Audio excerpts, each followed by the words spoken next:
what is your response to current racial tensions in America?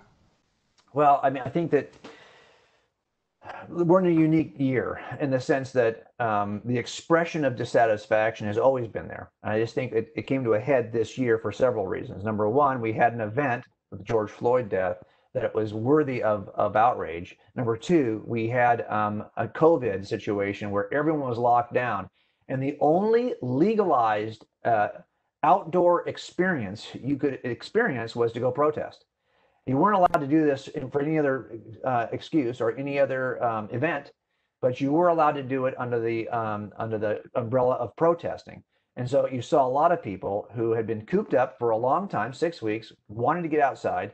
Were not allowed in some states like ours to go to the beach and gather at the beach just to go swimming, but they would have been allowed to go to the same beach if they were protesting racism.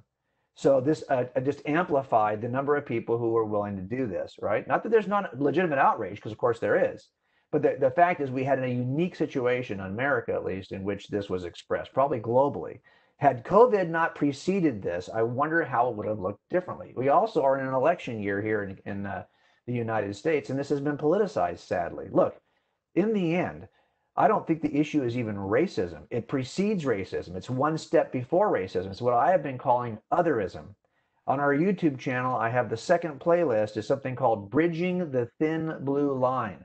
And it's my 7-part series on racism and law enforcement, where I worked for years as a white police officer. So I understand how polarized we are. But look, in the end, it comes down to something I call otherism. It's the fact that we have good studies to show, scientific studies to show, that we are more inclined to marry people who are like us, to hang out with at work people who are like us, to associate as friendships with people who are like us. Not just how we appear.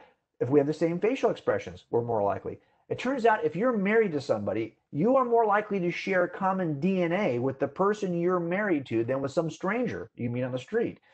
We are actually attracted to those who are like us. We want to be like them. We see this starts off early in school. You want to be like your friends. This is now what that matters is because those studies we have, and I've got a robust list of those in that series, indicate to me that we also then repel those who are not like us. We repel those who seem otherly.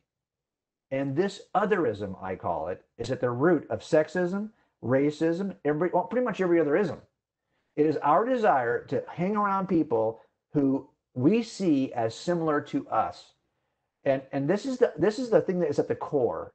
Now, it turns out that's grounded in pride, this idea that I like me, and therefore I like people who are like me. And everybody else who's not like me, I don't like so much. That's a pride issue, and that's at the root of our sin problem, and that's what drives otherism. That will not be solved by a government program or a law. It won't, because that's an outward-in approach. We have a problem with otherism that only is solved inside out, not with government, but with gospel. It turns out the only thing that is ever going to fix this is our understanding that we are of the same family, where there is no racial distinction, no ethnic distinction, and certainly no color distinction. We are image bearers created by God as a unique family. Nowhere in the Old or New Testament does God ever use his word to describe anyone by their skin color. There are lots of people of color in the Bible that you don't even know are people of color because were not described that way. But we know based on where they were living, and if we do some homework, we can determine they are people of color. But color doesn't matter to God. He does not judge people by outward appearances, as we see in 1 Samuel, right? He judges them by the inward appearance. My whole point is that we're not going to solve this problem with government. And we can argue it and put strategies in place. What I think we're doing instead is because we're such otherists, we have such a sin problem, that the more you tell us we must do something, the more we kind of quietly and pridefully say, no, no. And my fear is now that what we've developed is a kind of insidious, quiet otherism that is more entrenched, because if you're going to tell me I must do something, most fallen humans will resist that. This is why freedom is so big, right?